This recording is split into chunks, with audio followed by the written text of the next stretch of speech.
Alors, comme Chantal était là jeudi, et que Rima aussi, je vais leur demander de garder un petit peu le silence. Ah, ça va être dur. Et pour ceux qui n'étaient pas là, je vais essayer de vous faire deviner quel thème, enfin quel passage je vais aborder ce soir. Vous vous doutez bien que si j'essaye de vous faire deviner, c'est que ça ne doit pas être bien compliqué. Si j'allais chercher un truc dans Malachie, je n'aurais pas demandé.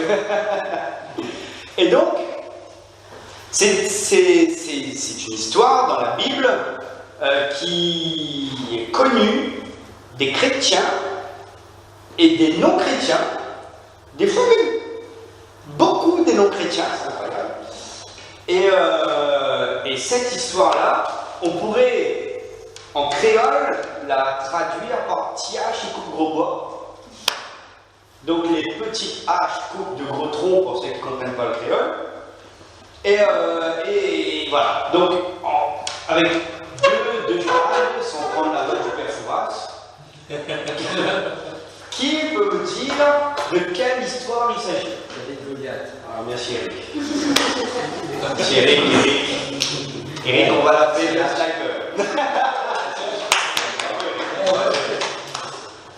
Le bonbon, ça sera pour la semaine prochaine. Et oui, ce soir, je vais vous parler de l'histoire de David et de Goliath. David et Goliath, c'est une histoire qui est relativement connue, enfin qui est connue même de tout le monde. Et comme je le disais, il est connu aussi et surtout des non-chrétiens. Moi, je me rappelle quand je faisais de la boxe, et ben, avant de monter sur le ring, quand l'adversaire était un peu plus fort, on me parlait de l'histoire de David et Goliath pour un peu me galvaniser. Il me disait, c'est plus petit, mais t'inquiète pas, David a bien terrassé Goliath, non? Et qui d'entre nous, on l'a pas cité, ce fameux David contre Goliath, par rapport à nos épreuves. Mais c'est tellement important, cette histoire, que c'est devenu une légende. C'est devenu... on peut demander quelqu'un à la rue, tu connais l'histoire de la Bible, peut-être qu'il va nous dire non, et il va nous demander, tu connais David et Goliath, il va nous dire oui. Et donc, je connais l'histoire de la Bible, David et Goliath. Mais bien entendu, on connaît l'histoire, un peu vaguement parfois, David qui a terrassé Goliath. Et certains ne savent pas comment. Ils savent que David a tué Goliath, mais comment? Et je vais juste rafraîchir un petit peu les choses en resituant un peu le contexte. Déjà, en resituant le contexte de David. David, c'était un gardien de berger. Un gardien de mouton, donc un berger. Et parmi tous ses frères, lui, il était un petit peu... Enfin, il était un peu rejeté, quoi, en fait, on peut le dire. Et quand Samuel est venu pour chercher un roi, parce que Dieu l'avait envoyé chercher parmi les fils, et ils avaient ramené tous les fils sauf David. Et du coup, Samuel il arrive, il est là, et le Seigneur lui dit, il n'est pas là le petit bonhomme, il n'est pas là. Et donc, il dit, Dieu m'a parlé, quoi, il manque un mot, là. Il manque quelqu'un. Et effectivement, il dit, oui, vous êtes lui, le gars en train d'avoir un mouton là-bas. Et donc, ils sont partis chercher David, et effectivement, quand David arrive, voilà, c'était bien lui. Incroyable. Parmi tous les grands, beaux, forts, musclés, c'était le petit gardien de mouton qu'ils ont choisi. Bon, il n'était pas petit, moche, laid. La Bible nous dit que David était un bel homme. Quand même, David, pas un bouillard. Donc, mais on l'a envoyé chercher David. David, que la Bible nous dit, c'est un homme selon le cœur de Dieu. Si on pouvait dire ça de nous, des hommes et des femmes selon le cœur de Dieu. Et je suis sûr qu'on peut et qu'on pourra, si ce n'est pas encore le cas, dire ça de chacun d'entre nous. Et quand quand on aborde cette histoire, je vais voulu essayer de prendre un peu un aspect différent. Parce que bon, David a terrassé Goliath, c'est évident. Mais David a terrassé Goliath, mais quand David est venu face à Goliath, il n'était pas à son coup d'essai. Ce n'était pas la première fois que David affrontait plus fort que lui. David avait déjà affronté un lion.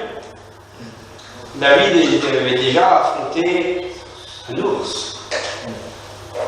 Et quand on affronte je me mets un peu à la place, quand on affronte un lion, quand on affronte un ours, Goliath, grand, fort, musclé, impressionnant, tous les superlatifs qu'on peut lui donner, le grand et puissant Goliath, tout d'un coup il devient passe-partout.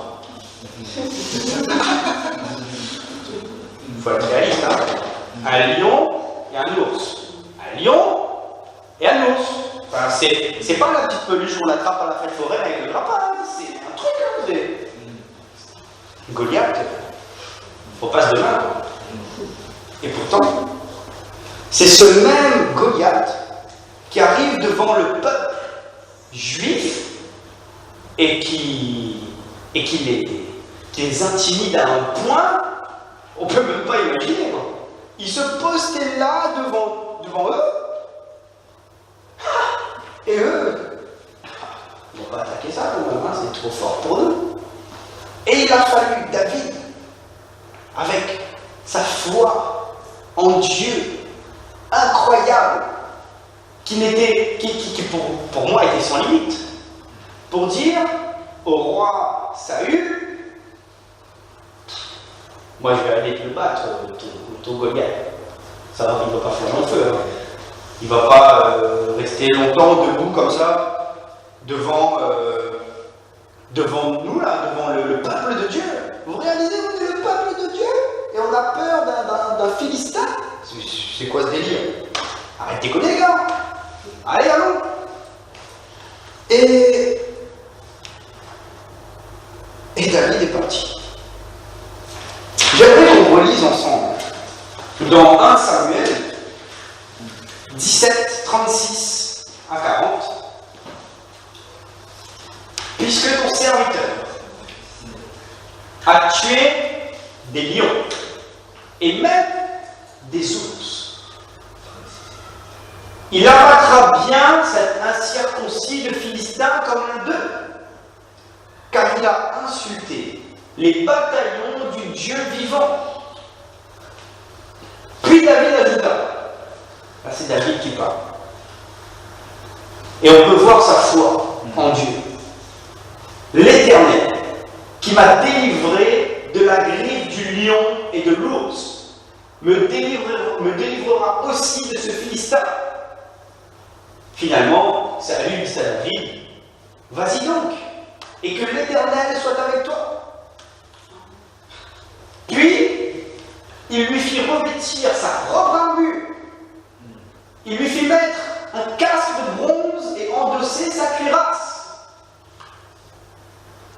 Par-dessus son équipement, que ça veut dire qu'il était déjà bien chargé à l'époque de David. David ceignit aussi l'épée de Saül. Puis, il essaya de marcher. Il essaya de marcher. Mais il n'y parvint pas, car il n'en avait pas l'habitude. Alors il dit à Saül, je ne peux pas marcher avec tout cet équipement, car je ne suis pas entraîné. Puis, il se débarrassa de tout. Il prit son bâton en main et choisit dans le torrent 5 cailloux, bien lisses, qu'il mit dans le sac de berger, qui lui servait de besace, et sa fronde à la main, il s'avança vers le Philistin.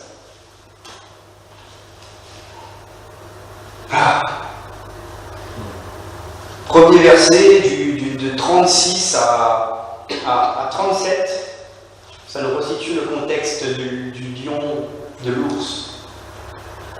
Mais moi, quand je lis ce verset de David et Goliath, ce qui m'a intrigué, ce qui a attiré mon attention, c'est ce que fait Saül pour David. Saül, qui, ceci dit en passant, n'a pas eu jamais affronté Goliath. Quand David décide d'y aller, Saül lui donne son armure. Mais il ne veut pas lui donner son armure.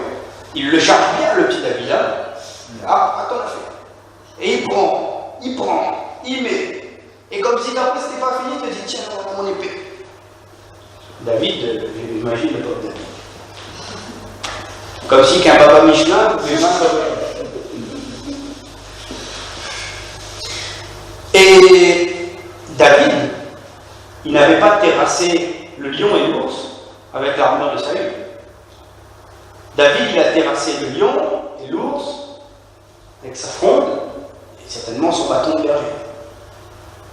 Donc il avait l'habitude d'utiliser sa fronde et son bâton. Et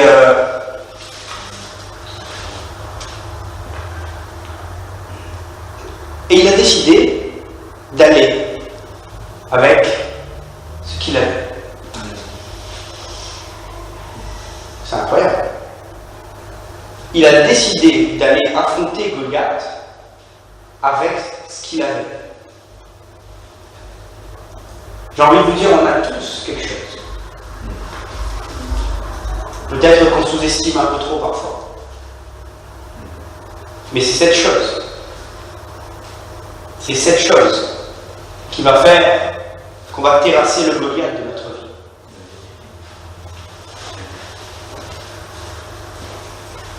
Arrêtons de sous-estimer ce qu'on a entre les mains. Parce que ce qu'on a entre les mains, ce qui fait qu'on peut terrasser le Goliath de notre vie, l'adversaire qui nous semble insurmontable, et bien c'est avec ça que Dieu va utiliser dans nos vies, comme il a utilisé la petite fronde, entre guillemets, petite, de David pour terrasser le géant Goliath. C'est avec ce que tu as qui va t'utiliser et utiliser pour vaincre ce qui dans ta vie te semble insurmontable. Combien de fois on a dit je suis pas capable. Il n'est pas capable, il ne gagne pas. C'est possible. Combien de fois on l'a dit? Combien de fois on a dit je ne suis pas capable alors qu'on avait à notre disposition certainement la fronde pour pouvoir faire bouche. Et parfois, quand on dit qu'on n'est pas capable, on veut essayer de copier ce que fait un autre. Et ça, c'est un piège. Parce que je me dis, allez, j'ai vu un homme de Dieu là-bas, on va pas citer de nom. J'ai vu un homme de Dieu là-bas, lui, oh là là, lui, si c'était lui à ma place, oh, ça fait longtemps qu'il aurait terrassé Goliath. Lui, c'est David, lui. Moi, j'ai vu cet homme faire des choses, mais moi, non, jamais il sera capable, jamais je ne pourrai. J'ai une bonne nouvelle pour toi. Tu peux.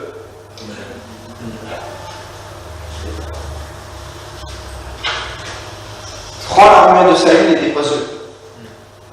Parce qu'il n'est pas fait pour toi.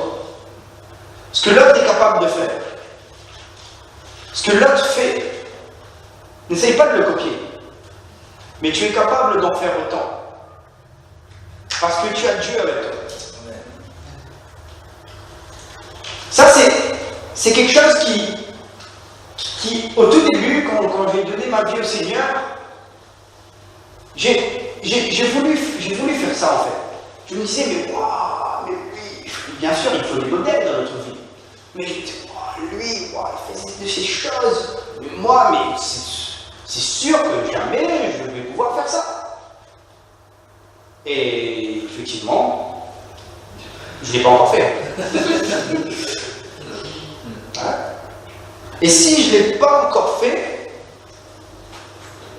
c'est parce que ce que j'ai entre mes mains, ce n'est peut-être pas pour faire ce que lui fait. Mais c'est pour faire ce que Dieu veut que je fasse.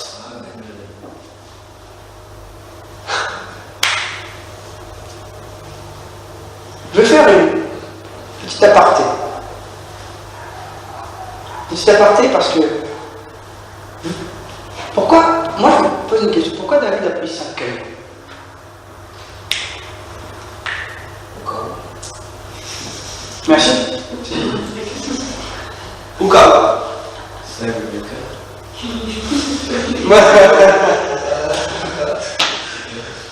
David, qui était un homme de foi, un homme avec, je dirais une fois mis des points là, je pense, malgré qu'il ait fait quelques petits dérapages en route, mais c'était un homme de foi. Il a pris 5 cailloux. Et pourtant, c'est le premier qui terrasse Goliath. Le premier, quand il en va, bim, fini. Plus de sang, plus de lumière. Prends et tranche la tête. Mais 5. C'est parce que Dieu, il travaille aussi avec nos imperfections. C'est pas parce qu'on n'est pas parfait que Dieu, il ne va pas nous utiliser. C'est pas parce qu'à un moment donné, on s'est dit, ah ben, au cas où, je vous rassure, Dieu il sait qu'on n'est pas parfait. Dieu il sait qu'on a des moments dans notre vie où on doute, où on a peur. Peut-être. Et David, même si il y va avec confiance en Dieu, il se dit, je sais que je vais en sortir vivant, c'est sûr. Mais je ne sais pas comment. Donc, au cas où. Dieu travaille avec notre humanité. C'est avec notre humanité que Dieu travaille. C'est avec nos imperfections que Dieu travaille. Mais par contre, il faut qu'on accepte d'avancer vers le Goliath. Parce que si on fait comme le peuple juif et qu'on reste en retrait, alors le Goliath prend des proportions dans notre vie incroyables. Il prend des proportions qu'on ne peut même pas imaginer, qu'on n'a même pas calculées. De nous-mêmes. On est capable de pas grand-chose. Je vous le concède, il y a bien des gens qui réussissent sans Dieu. Il y en a. Mais contre des Goliaths dans notre vie, contre de vrais grands bons Goliaths, on n'est pas capable de grand-chose. De nous-mêmes. Mais j'aime bien le psaume 74. Ah, j'aime bien cette phrase. Psaume. Mais avec Dieu, nous ferons des exploits. Avec Dieu, nous ferons des exploits. Et c'est lui qui écrasera tous nos adversaires. Aujourd'hui, on peut dire que notre adversaire, c'est le diable. Mais parfois, on crée un peu nos adversaires. On les crée nous-mêmes. On les donne un peu trop d'importance. La peur, le doute, la maladie, les épreuves, il écrasera tous nos adversaires. Mais avec Dieu, nous ferons des exploits. J'aime bien le verset qui dit « Soumettez-vous donc à Dieu », c'est dans Jacques, si je ne dis pas de bêtises. « Soumettez-vous donc à Dieu, résistez au diable, il fuira loin de vous. » C'est Jacques 4, je crois, si je ne dis pas de bêtises. En fait, dans ce verset, on entend résister au diable, il fuira loin de vous. Mais il y a la première partie. Soumettez-vous donc à Dieu. Si on se soumet à Dieu, il n'y a rien qui soit plus grand que Dieu. Donc si on se soumet à Dieu, il n'y a rien qui sera capable de prendre l'ascendant sur nous dans nos vies.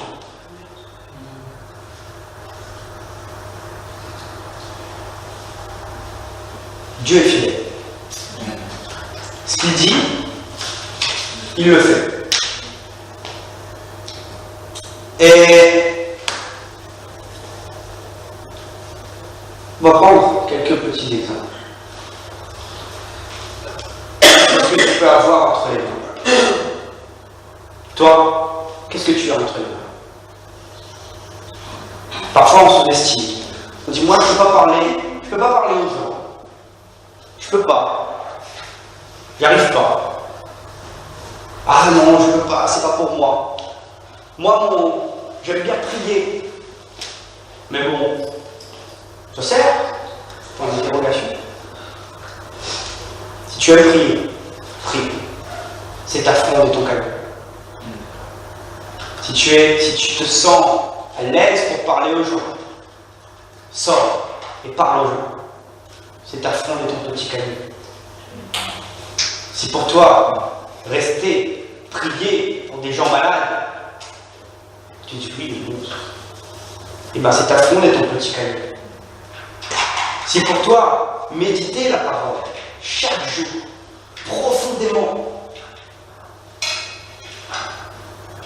c'est ta fronde et ton petit caillou. Ne le sous-estime pas. C'est avec ce que tu as que Dieu va travailler. C'est avec ce que tu as entre les mains. David n'a pas décidé de devenir quelqu'un d'autre. Il a gardé sa sacoche de berger. Et ses 5 petits cailloux dedans. Et sa fronde. Et son bâton. C'est avec ça qu'il est parti. Quand on donne notre vie au Seigneur, évidemment on change. Il y a plein de choses qui changent en nous. Mais il y a notre personnalité. Ce qui fait qu'on est nous. Et ça, Dieu il va l'utiliser. Il va l'utiliser en mieux. Il va te rendre meilleur. Ça, c'est ce que Dieu veut pour chacun d'entre nous. Faites-vous confiance comme vous faites confiance à Dieu. Et si il vient à douter, j'aime une phrase que j'avais lue il n'y a pas très longtemps, qui disait « Il n'y a pas de petite foi, il n'y a que des grands doutes. » J'aime bien.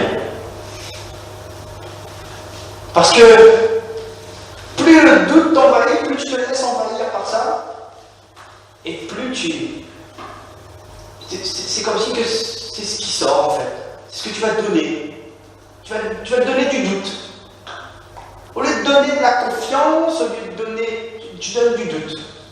Et parfois dans notre langage, ça sort un peu comme ça. C'est-à-dire que si quelqu'un arrive en face de toi et qu'il a un problème quelconque, tu vas commencer à l'encourager un peu. Et puis tout de suite tu vas devenir fataliste.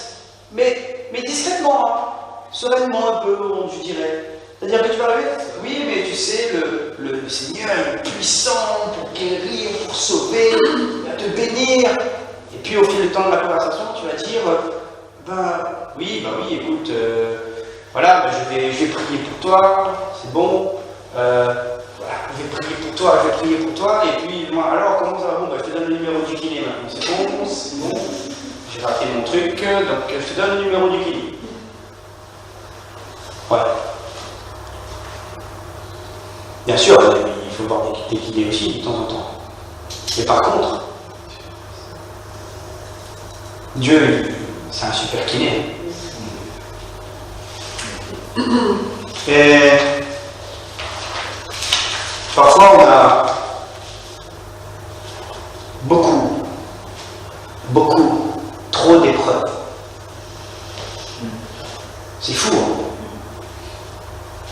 Parfois, on a l'impression que quand on sort d'un vent, on a un autre vent, puis une tempête, après un cyclone, puis vient une tornade, et ça s'enchaîne un peu comme ça. J'en passe les meilleurs. Et on se dit dans ces moments-là, qu'est-ce que j'ai fait au mon Dieu? Pour citer un film. Tu n'as rien fait. Forcément. Mais par contre,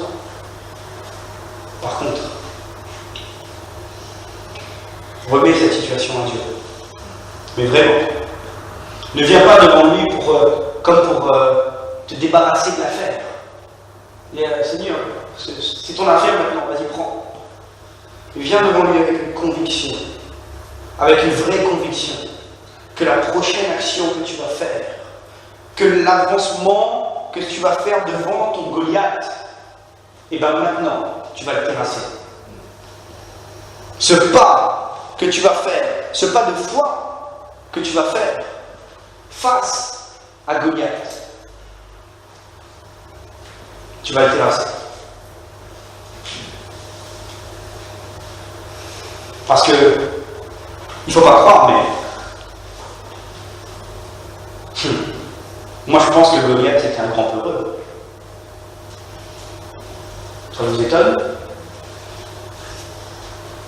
Moi je pense que Goliath, c'était un peureux, mais de ouf. C'était un truc de fou, quoi. Parce que monsieur Goliath, dans sa grandeur, dans son côté imposant, il n'a pas pu s'attaquer aux Juifs. Il restait là un peu comme un sapin de Noël décoré le 24 décembre.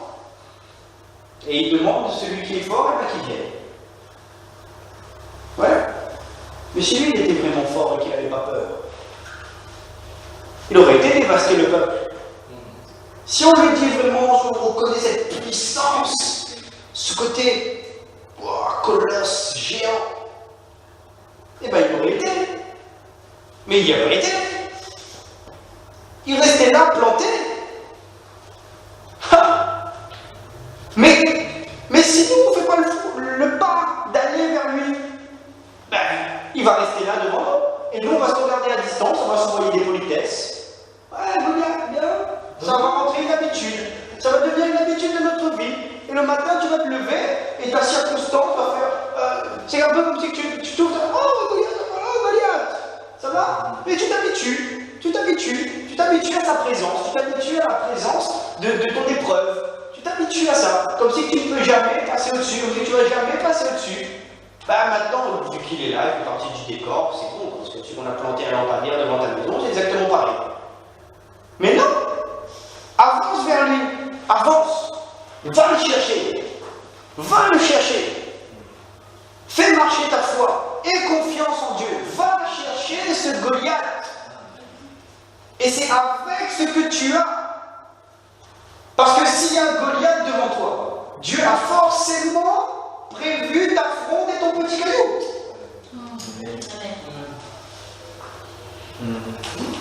Et ça, c'est pour chacun d'entre nous. Le doute est humain. Et Dieu travaille avec nos imperfections. Mais par contre, ta foi doit être bien plus grand que ce géant qui est devant toi. Et moi j'imagine David, comment il voyait Goliath. Joséphine.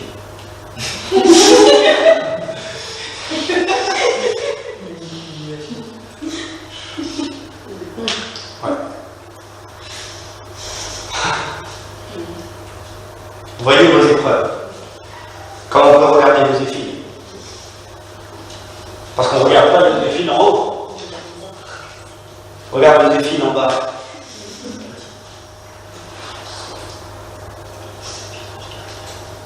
c'est avec notre confiance en Dieu qu'on fera les exploits. Amen. Amen. Amen. Et moi j'aimerais vous inviter dans la continuité. Il y a peut-être des épreuves dans votre vie en ce moment.